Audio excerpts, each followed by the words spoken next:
Olá pessoal, bem-vindos a mais um vídeo do canal. O vídeo de hoje não vai ser um vídeo muito feliz, muito alegre, porque vai se tratar de um tema um pouco mais forte, inclusive já deixo aqui o aviso, pode despertar gatilhos, tá? Porque assim, eu decidi fazer um react do novo vídeo do canal do Vivo Verso. Para quem não conhece, é um canal que fala sobre o mundo pop, né, das estrelas. E saiu um vídeo novo sobre o documentário recém-lançado aí, principalmente na mídia americana, né? Ainda não saiu aqui no Brasil, chamado Quiet on Set, Silêncio no Set. Vai mostrar aí os bastidores de grandes séries infantis que fizeram parte da nossa infância, a minha com certeza fez, principalmente das séries da Nickelodeon. Está sendo um documentário bastante repercutido lá fora, mas ainda não saiu aqui. Eu já ia assistir o documentário, mas eu vi que saiu aqui um vídeo do Verso. Eu decidi acompanhar junto com vocês o resumo aí que ele vai fazer do documentário, até para já ir me preparando para assistir ele. A própria thumbnail aqui do vídeo achou de horrores, então assim, vai ser um vídeo realmente bastante pesado. E não é nem o documentário, né? Só que acho que um pequeno resumo que ele vai fazer sobre o que ele assistiu do documentário, sobre o que está sendo repercutido aí na mídia internacional. Eu também já vi alguns TikTokers, alguns cortes assim do documentário, mas ele todo eu ainda não vi. Lembrando que é um vídeo bastante longo, então eu não vou fazer muitas pausas, não quero comentar muito, eu vou realmente só aqui ver, assistir com vocês. Se precisar pausar para falar alguma coisa assim, eu posso pausar, mas vou tentar não fazer isso, tentar ver ele sem fazer muitas pausas. Vamos assistir comigo? Bora lá. Antes da gente começar a assistir, eu indico a todos para irem ao canal do Verso.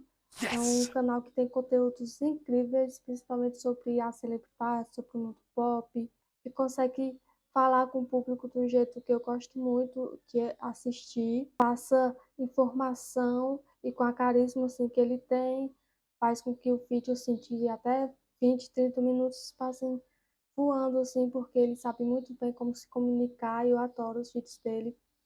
Hoje vai ser um tema mais forte, mas tem lá vídeos de curiosidades, de cinema, de atrizes, então vão lá e se inscrevam no canal, acompanhem o conteúdo dele, porque é incrível. A gente sempre desconfiou que tinha alguma coisa muito errada nos bastidores das séries infantis. Seja porque ouviu rumores do que acontecia por trás das câmeras, ou porque viu o que aconteceu com as estrelas quando Gente, saíram dali. vou passar aqui só para falar um pouquinho antes de começar. Só a introdução, né, do vídeo, mas realmente era muito surpreendente, né, que tantas estrelas mirins, quando chegavam à fase adolescente até mais adulta, se metiam em várias confusões com polícia, com drogas e ficava tipo, o que aconteceu, né, com aquela inocência toda e a gente não sabia, né, e se passava quando elas eram crianças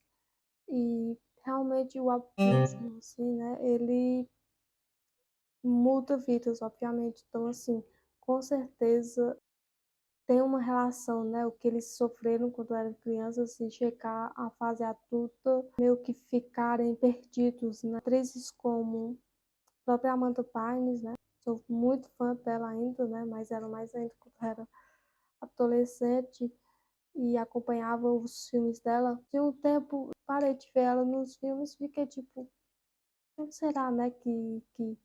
E quando fui pesquisar mais a fundo, descobri, né, os problemas que ela estava envolvida. O próprio Drake, né, da série Drake e Josh, sempre nos noticiários com notícias horríveis em relação a ele e meio que a gente voltando agora, né, pro passado deles, entende melhor. Mas vamos lá, vamos voltar aqui pro vídeo. De um jeito ou de outro, nunca foi segredo que ali não era o lugar mais seguro do mundo para uma criança estar. O que me pegou nesses últimos dias é que o negócio conseguiu ser pior do que a gente imaginava. Nessa semana saiu um documentário chamado Quiet on Set e eu vi os 4 episódios para poder trazer tudo para vocês. A produção trouxe pessoas que trabalharam na Nickelodeon por anos e anos para falar sobre a experiência delas dentro da empresa. Pelos relatos, a gente descobre que esse era um ambiente de trabalho marcado pelo medo, não só por crianças e adolescentes, mas também por parte da equipe, roteiristas, produtores. Era um ambiente extremamente tóxico e extremamente nocivo com todo mundo ali. Com a repercussão do documentário, o Dan Schneider, criador de séries como iCarly, Brilhante Victoria e Drake e Josh, falou pela primeira vez desde que ele saiu da Nick em 2018, sob acusações de explorar as estrelas dos seus programas. Nesse vídeo, Gente, o Dan Schneider é incrível, né? Que quando eu era criança, eu via, assim, sempre nos seriados que eu assistia, que amava, o nome dele ali no final, né? Pra quem não lembra ou não conhece, sempre ali na abertura ali, né? Na introdução ali, né? Aquela vinheta mesmo, shows, né? Tá iCarly, Drake e Josh, sempre ali nas vinhetas, né? De cada episódio, aparecia ali no finalzinho o nome dele, dirigido ou criado por Dan Schneider. Eu sempre, nossa, esse cara aí deve ser genial, né? Todas as séries têm o nome dele. Coisas que eu tenho em você, o Aralai Capatiu. Nossa, eu amava essa série. E tinha ali também o nome dele e ficava, né? Uou, esse cara realmente é um magnata. E quando essas notícias dele, né, começaram a sair, eu fiquei tipo, o que tá acontecendo? Fica perdido também, né? Depois, né, eles foi retirado aí, né, dos programas. Pessoa, eu voltei, né, a assistir alguns episódios e eu já começava a ver a série diferente, né, a rever alguns episódios e ficava até enojada. Cara, nojento, grotesco demais. E ele ainda tá solto, né, tá aí, tá dando entrevista a isso. O próprio documentário que saiu. a gente vai falar sobre tudo que foi revelado no documentário, então senta aí e se prepara pra vir comigo, porque esse não é um assunto fácil. Nem vou ficar muito animado aqui com um frufruzinho pedindo pra você se inscrever e deixar o like, só vamos entrar de cabeça nessa história. Uma das revelações mais chocantes do documentário é o caso do Drake Bell, que foi o protagonista de Drake e Josh. Antes de chegar nas histórias envolvendo o Dan Schneider, que era o grande magnata, a mente por trás de muita coisa ali, a gente vai primeiro falar sobre esse que foi um dos grandes plots do documentário e que não aborda ele em específico. A figura central dessa história é o produtor e coach de atuação Brian Peck. A história começa na época em que o Drake fazia parte da série O Show da Amanda, que era o programa protagonizado pela Amanda Bynes. Aqui, a rotina do Drake era muito exaustiva porque ele não morava na Califórnia, onde o programa era filmado, e precisava fazer bate e volta sempre, o que estava cansativo e caro para ele e para os pais. Aí surge Brian Peck, que o Drake já conhecia do set, e ele oferece a sua casa para o ator ficar enquanto precisasse. O Drake não seria a primeira criança a ficar sob o teto do Brian Peck, porque ele já tinha feito isso antes com outras estrelas da Nick, e ninguém nunca tinha visto nada de errado na história. Ninguém menos o pai do Drake. Desde o começo, o pai do Drake já achava muito estranho o jeito que o Brian olhava pro filho dele, e ele chegou até a reclamar pra Nickelodeon sobre isso. Em resposta, os executivos teriam dito que o Brian era um homem assumidamente gay e que o pai do Drake estava só sendo homofóbico mesmo, de achar que o Brian, por ser gay, ia querer alguma coisa com o filho dele. Foi por isso que um dos objetivos do Brian Peck era afastar o pai do Drake do ator, porque era a pessoa ali que conseguia ler o ambiente e saber que tinha coisas suspeitas acontecendo, e ele não podia ficar perto, porque se ele ficasse, isso, era um gente. perigo para os planos do Brian Olha Peck. isso, gente. Tipo assim, eles queriam afastar o pai do filho, uma criança que estava ali no set, justamente por estar desconfiando dessa crueldade que estava acontecendo. Eles têm o poder disso, tipo, não, vão afastar o pai e deixar o menino aqui com esse diretor. Aí ele fez a cabeça não só do Drake, mas também da mãe dele, dizendo que o pai estava interessado no dinheiro, que ele assustava as pessoas no set, ele ter ido reclamar com a galera da Nickelodeon, ele ia queimar pontes pro Drake, enfim, basicamente ele pintou o pai do Drake como uma pessoa que não era interessante ter por perto. Dentro desse cenário, construindo muita confiança com o Drake, ele consegue convencer o menino a ficar na casa dele enquanto trabalha na Nickelodeon. O Drake relembra que em uma noite ele estava dormindo no sofá, como ele sempre fazia, e quando ele acordou, no susto, ele estava sendo abusado pelo Brian Peck. O Drake ficou sem reação, sem saber o que falar, e esse episódio voltou a acontecer mais algumas vezes. O ator relembra que ele tinha vontade de contar isso para a família, mas ele não sabia como fazer. Então, na cabeça dele, a estratégia seria se afastar do Brian Peck em silêncio, sem precisar contar para todo mundo o que ele estava sofrendo nas mãos desse homem. E por mais que esses abusos tenham continuado por meses e meses, o Drake fez um esforço descomunal para conseguir sair das mãos do Brian Peck. Ele começou a namorar uma menina, ele passava mais tempo na casa da sogra do que na casa dele, do que em LA, porque não era um ambiente seguro pra ele. E mesmo assim, o produtor não largava do pé, ligava pra casa da sogra dele, ligava pra ele, ligava no celular 500 vezes até ele atender. E a gota d'água foi quando o Drake descobriu que o Brian Peck estava fazendo teste e pressionando a Nickelodeon para ele conseguir o papel de pai do Drake e Josh na série que ia estrear. Ali o Drake ficou extremamente revoltado, porque ele já estava fazendo tudo no alcance dele para escapar das mãos desse cara, e esse cara tava dando jeito de entrar no próximo trabalho do Drake. Revoltado com razão, né, gente? Imagina, você vê ali o seu raposado correndo atrás de você, ele já é o seu chefe, e ainda mais o único lugar que ele tinha de fuga, ele ia atrás dele, procurava ele, e ainda queria participar do show. O pai dele na série Drake e Josh, né? Então, assim, imagina o quão terrível teria sido se isso tivesse acontecido. Que assim, ia ser a realização de um grande sonho, e o Drake ainda ia estar no mesmo ambiente que esse abusador. Foi aí que o ator explodiu e contou tudo pra sua mãe. Todos os abusos que ele estava sofrendo. A mãe do Drake chamou a polícia na mesma hora, e para as investigações avançarem, o Drake precisou fazer uma ligação pro Brian Peck para conseguir uma confissão. E ele conseguiu. Ali no telefone, o Brian Peck assumiu a culpa de tudo. Assim, em agosto de 2003, o Brian foi condenado por 11 casos de exploração a menores de idade. Mas na época do julgamento, muita gente ficou do lado dele, tá? O Drake conta no documentário que ele ficou chocado quando ele chegou na corte para falar sobre o caso, e do lado do Brian Peck tinha mais de 40 pessoas, muitos famosos ali, alguns que inclusive escreveram cartas atestando pela integridade de caráter do Brian Peck. E do lado do Drake tinha ele e a família. Caramba, eu acho que isso mostra muito de que lado tava a prioridade de Hollywood. Apenas. Gente, que muita gente vive, olha isso. Muitos famosos ainda escreviam cartas de apoio a esse diretor. Caramba. E o mais revoltante não é nem isso, é que mesmo com tantas provas, com a confissão dele, com tantas vítimas, ele foi condenado a 16 meses de prisão. 1 ano e pouco. Como um produtor condenado por abusos impensáveis com menores de idade fica preso por 16 meses? E só para alimentar ainda mais a sua revolta, quando ele saiu da prisão, ele foi contratado para trabalhar na equipe de Zack e Cody Gêmeos em Ação. Como uma pessoa que foi condenada, que está registrada naquela lista de criminosos que cometeram crimes sexuais, consegue um trabalho numa produção infantil. O Disney Channel conta que não sabia dessa condenação dele quando fez a contratação, e que assim que soube, ele foi removido da série e todo o crédito dele foi retirado. A emissora diz também que ele nunca esteve presente no set de Zack e Cody e que ele trabalhava como narrador de algumas coisas, então ele nunca precisou interagir com ninguém no set.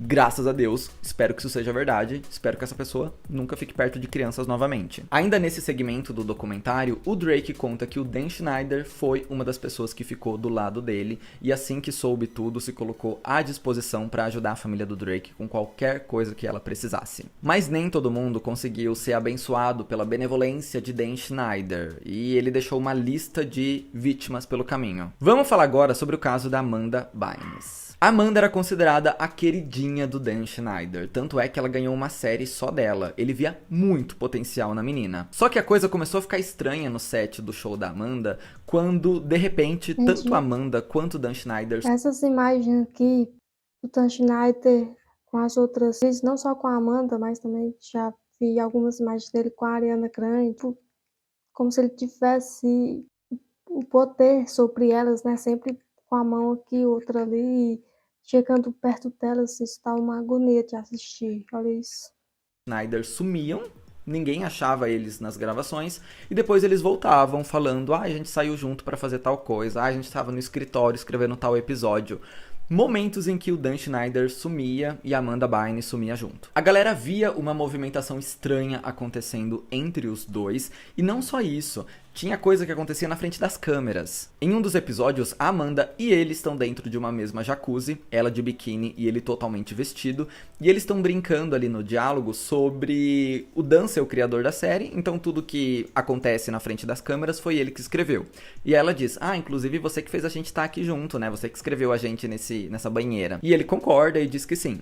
Basicamente dizendo que o motivo deles estarem numa banheira juntos era porque ele escreveu. Apesar da Amanda nunca ter se pronunciado de forma oficial sobre o assunto, a gente consegue pescar algumas informações ao longo dos anos que vieram dela. Só pra você saber, existiu uma possível conta fake da Amanda no Twitter chamada Ashley Banks. Isso aconteceu bem na época que os pais da Amanda estavam controlando as redes sociais dela, o dinheiro dela, foi bem quando ela entrou na tutela também, enfim. E aí, surgiu essa conta no Twitter, que dizia ser a Amanda Bynes de verdade, postava foto do passaporte dela, de documento, postava algumas selfies nunca antes postadas, dizendo que era a Amanda Bynes de verdade. E nessa conta, a Amanda fez algumas revelações bombásticas. Em um tweet, ela dizia assim, imagina ter que fazer um aborto aos 13 anos porque você engravidou do seu chefe. Quem era o chefe dela com 13 anos? Ela também acusou o John Travolta de ser predador sexual, porque eles contracenaram em Hairspray. Ela acusa o pai dela de abuso. Só que tudo isso acontece sob uma ótica muito confusa, porque foi um período muito complicado pra Amanda, e ela postava essas coisas, e depois ela apagava tudo. Um pouquinho da repercussão que deu esses tweets. Muita gente começou a julgar ela, né, falando que ela tava doida, que ela precisava se internar. Foi um momento bem conturbado mesmo da vida dela, esses tweets aí. E agora eu acho que a gente consegue entender um pouco melhor, não é mesmo? Postava, gente, mentira, não quis dizer nada do que eu acabei de dizer, eu falei tudo isso porque eu tenho um microchip implantado no cérebro. Foi um período em que ela tava numa batalha muito complicada com a saúde mental dela. Não tô dizendo que isso tira crédito do que ela disse ali, mas só pra você saber que existe essa controvérsia. E é óbvio que enquanto esse perfil fake falava todas essas coisas, a conta oficial da Amanda Bynes negava que era ela ali. A gente nunca foi comprovado, né? Ele mesmo colocou aqui na legenda aqui, nunca foi comprovado que o Twitter era dela mesmo, mas tem grandes suspeitas aí que sim, né? Mas não foi comprovado, né? Mas Amanda teve uma experiência muito traumática envolvendo a fama, tanto é que ela acabou saindo de Hollywood e ela se afundou em drogas, em álcool, enfim, isso claramente afetou muito a saúde mental dela. eu ficava muito triste toda vez que eu via ela nesse noticiário, assim, né? Essa peruca nela. É muito triste mesmo ver aquela garota que a gente assistia, tão vibrante nas telas, se tornar isso. Eu lembro que eu ficava sem acreditar quando eu via ela nesse estado. Ela até viralizou esses dias nas redes sociais porque ela tá tentando tirar sua licença de manicure. Ela não conseguiu na última prova que ela fez e agora ela tá estudando pra tentar de novo. E o Dan Schneider não era só temido pelas crianças no set, mas pelos adultos também. Uma das roteiristas das séries da Nick disse que trabalhar com ele era como estar em um relacionamento abusivo e que o ambiente era extremamente machista. Primeiro porque ele contratou 2 roteiristas pra fazer o trabalho de uma pessoa só. E elas dividiam um mesmo salário. Segundo, que de acordo com essas mulheres que trabalharam com ele, a sala de roteiristas era extremamente misógina. Do tipo, semana sim, semana não, o Dan Schneider levantava a pauta que mulheres não sabem escrever comédia, não sabem escrever humor. E aí ele saía perguntando pra todo mundo, tem algum humorista que você conhece? Nossa, fala pra mim uma mulher engraçada. O tempo todo diminuindo o trabalho delas. E quando elas tentavam fazer alguma coisa, tentavam apresentar uma pauta, ele colocava elas numa posição de humilhação. Uma das roteiristas lembra de um momento em que ela estava falando com o Dan, explicando uma coisa que ela estava trabalhando ali, e ele falou: ai, repete pra mim, fala tudo de novo, como se você estivesse tendo relações aí em cima da mesa. E aí ela conta que por pressão de todo mundo, ela continuou falando sobre o trabalho dela, fingindo que ela estava tendo relação. E todos os homens roteiristas rindo ali. E Respirar antes de continuar, né? Porque esse foi só um episódio, porque no documentário elas falam de outros momentos em que elas apresentavam ideias pro Dan Schneider e ele falava: se você vier na minha sala e me fazer uma massagem, eu coloco sua ideia na série. E ele ria como se fosse uma grande piada, mas todo mundo entendia que no fundo não era tão piada assim. Tinha um fundinho de verdade naquilo. E esse pessoal que trabalhou com o Dan disse que não podia falar nada, porque o Dan era essa figura maestro de tudo na Nickelodeon. Se você vai de frente com ele, você não só perde o seu emprego, como você pode ficar cortado de Hollywood, porque o Dan tinha os contatos certos pra fazer a sua carreira acabar a qualquer momento. E apesar dessas coisas terem acontecido nos bastidores, na frente das câmeras também acontecia muita coisa errada. Existe um termo chamado dog whistle, ou apito de cachorro, e ele serve para explicar aquela cena que, pro público geral, vai só aparecer sem noção. Ninguém vai entender o que tá acontecendo ali. Mas, para quem faz parte daquele nicho, para quem entende a mensagem, vai pegar na hora que ali era um dog whistle. Por exemplo, o tanto de cena bizarra envolvendo pé nas produções da Nick. Talvez pra gente, criança assistindo aquilo, a gente vai falar: nossa, que sem noção, nossa, que engraçado. exatamente, gente. Tipo, quando eu era criança, aquilo ali era ridículo, né? E hoje, KKK.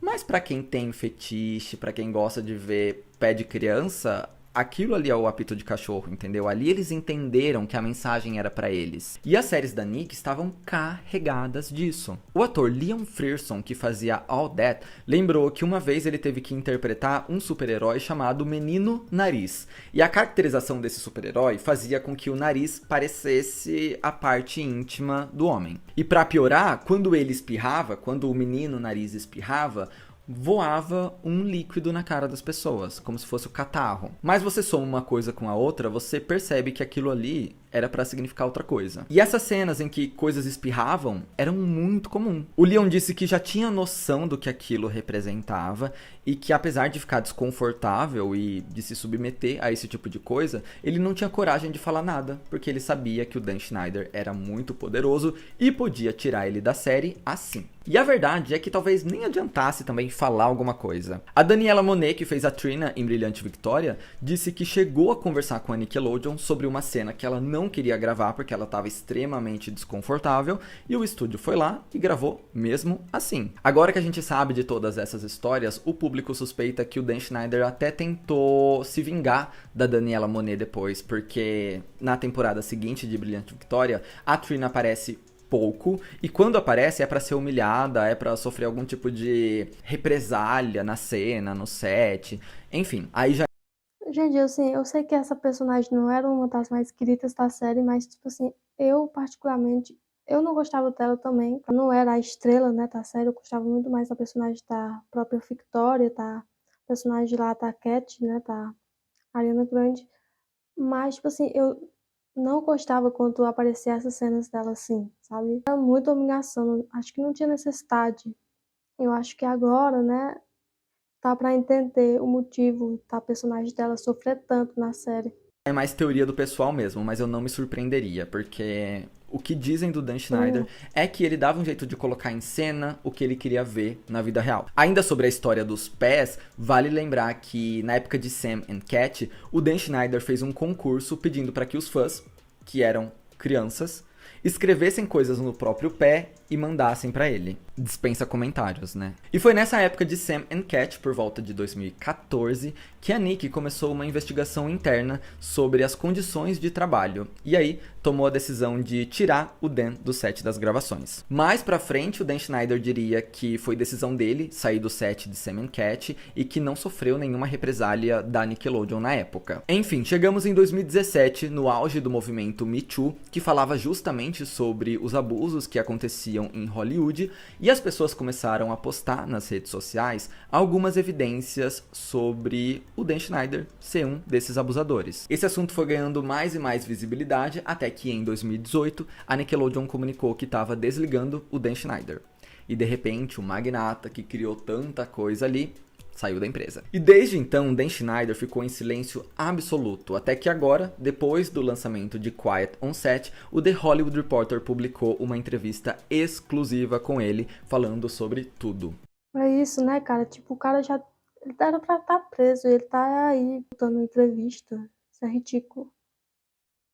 A entrevista foi feita pelo Bug, que talvez você lembre por ter interpretado o Thibaut em iCarly, e na conversa o Dan Schneider disse que se arrepende desse comportamento dele no passado e ele pediu desculpas para quem pode ter se sentido ofendido ou para quem ele machucou ao longo dos anos. Será? Será que ajuda um pouquinho essas desculpas? Acho que não. Primeiro que já é bizarro dar espaço pro Dan Schneider. Por que não dar espaço para as vítimas, para as pessoas que sofreram lá atrás e talvez não conseguiram trabalho depois? Por que a gente vai dar espaço para a pessoa que está sendo acusada de fazer tudo o que ele fez? Segundo, que para uma entrevista ser justa e imparcial, você vai lá e você chama um amigo dele que já trabalhou antes e que é um homem adulto, ou seja, nem experienciou o set dele enquanto criança, muitas coisas estranhas nessa entrevista, tá? Ele ainda falou que a Nickelodeon pode cortar essas cenas que as pessoas consideram estranhas, porque ele quer que todo mundo possa assistir as séries que ele fez sem ficar mal com isso. Então, se a Nickelodeon precisar cortar muitas cenas, que corte. Além disso, ele revelou que se pudesse voltar no tempo, ele teria contratado um terapeuta para ficar acompanhando toda a gravação e fazer o acompanhamento dos atores mirins. O Dan Schneider diz o seguinte na entrevista, abre aspas: "Eu definitivamente não dei o melhor de mim para as pessoas. Eu não demonstrei paciência o suficiente. Eu posso ter sido arrogante e ambicioso demais, e às vezes eu fui simplesmente rude e desagradável. Assisto o documentário, posso ver a dor nos olhos de algumas pessoas, e isso faz eu me sentir péssimo e arrependido. Eu gostaria de poder voltar nos primeiros anos da minha carreira Não é só você que queria, né? Todos nós queríamos que isso nunca tivesse acontecido. e trazer o crescimento e a experiência que eu tenho agora, e simplesmente fazer um trabalho melhor." Como eu falei, vai de você levar essa entrevista a sério Eu ainda não assisti essa entrevista, mas realmente é ridículo. Tá, espaço para um cara como esse. ou não. Eu só achei estranho o jeito que ela aconteceu. Enfim, a Nickelodeon também se pronunciou sobre o documentário e falou isso aqui: "Embora não possamos corroborar ou negar alegações de comportamentos de produções de décadas atrás, a Nickelodeon, por uma questão de política, investiga todas as reclamações formais como parte do nosso compromisso em promover um ambiente de trabalho seguro e profissional, livre de assédio ou outros tipos de conduta inadequada. Nossa maior prioridade é o bem-estar não apenas de nossos funcionários, elenco e equipe, mas de todas as crianças, e adotamos inúmeras medidas ao longo dos anos para garantir que estamos atendendo às expectativas do nosso público." Agora me diz aí o que você achou dessa história toda, o que você já Gente, eu vou acabar sabia o e o vídeo por que aqui, foi... tá? Já tá um vídeo bastante longo. Quem quiser ver o restante, só falta alguns minutos aqui, né? Uns segundos, na verdade, 30 segundos pro vídeo acabar, mas eu vou parando por aqui. Se vocês quiserem ver o restinho, e eu indico também assistir os outros vídeos do canal dele, vão lá ver o verso. Isso tudo é muito triste mesmo, acabar o vídeo assim, nessa tristeza, né? Mas infelizmente foi uma realidade que aconteceu e acontece com tantas crianças aí nesse meio bastante cruel, tá? A indústria, principalmente quando a gente fala de crianças, né? Tudo isso é muito triste e eu diria até um pouco revoltante também. Poxa, é só crianças, cara. Nossa, é muito forte isso. Acho que o que torna tudo mais pesado, assim, pra mim, pelo menos, é que saber hoje os bastidores, né, desses seriados que, poxa, fez minha infância e adolescência também. Séries como Drake Josh, iCarly, até os filmes da Amanda Bynes que eu assistia quando eu era adolescente. Nossa, esses filmes fizeram minha vida, sabe? É muito triste saber que eles sofriam tanto para fazer a gente feliz, né? É basicamente isso. Eles estavam ali a vida deles para nossa alegria. Saber disso hoje, né? Já sendo adulta, assim, nossa, tá um vazio enorme na gente. Eu era fã demais dessas séries, acompanhava sempre. Poxa, eu tenho dois filmes da Amanda Bynes, que claro, não era nessa época, né, que ela sofria, mas era pior ainda, né, quando ela era criança, mas de certa forma moldou aí a vida dela, fez com que hoje ela não se tornasse assim aquela estrela que quando eu assistia os filmes dela, ela e os caras, nossa, esses filmes para mim são filmes de conforto até. Muita gente assim talvez não conheça ou não goste, mas eu amava assistir os filmes dela. E para mim ela tipo ela ia se tornar grande estrela, para mim ela já era uma grande estrela, mas ia se tornar ainda mais.